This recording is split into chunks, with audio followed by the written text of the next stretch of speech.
अस्सलाम वालेकुम नाज़रीन मैं डॉक्टर मंसूर अहमद सर। नाज़रीन आप देख सकते हैं कि भाई छोटे बच्चे को मेरे पास लेके आया। इनकी आँख को चोट लगी है और चोट लगने से इनकी जो पुतली है, इसको हम मेडिकल में कार्निया कहते हैं, उसके ऊपर तार लग गया और बिल्कुल कट चुका है, ठीक है ना।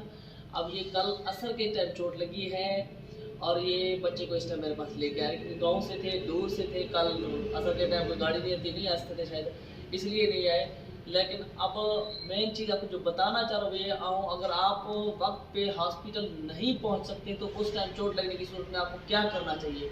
आपको करना ये चाहिए, कोई बच्चे आपको चोट लगे या आपको कचरा जाए तो पहली बात उसको आपको धोएं ताकि उसमें कोई कचरा अंदर है तो वो निकल जाए। उसके बाद अगर फिर भी वहाँ पे दर्द हो रही है या चुभन हो रही है और डॉक्टर के पास नहीं पहुँच सकते तो उस सूरत में आपने करना ये है, आँख को बंद करके उसके ऊपर आपने पट्टी लगा देनी है ताकि आप उस वक्त नहीं पहुँचते, कल सुबह आप डॉक्टर के पास जाए तो आपका नुकसान ना हो, ठीक है।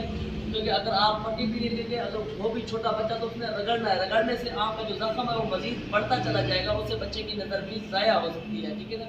इस सूरत में आपने पट्टी लाजमी लगानी है और अगर पहुँच सकते हैं तो फौरी तौर पर पहुँचने। इस सूरत में डॉक्टर के पास पहुँचे। बहुत शुक्रिया, थैंक यू सो मच।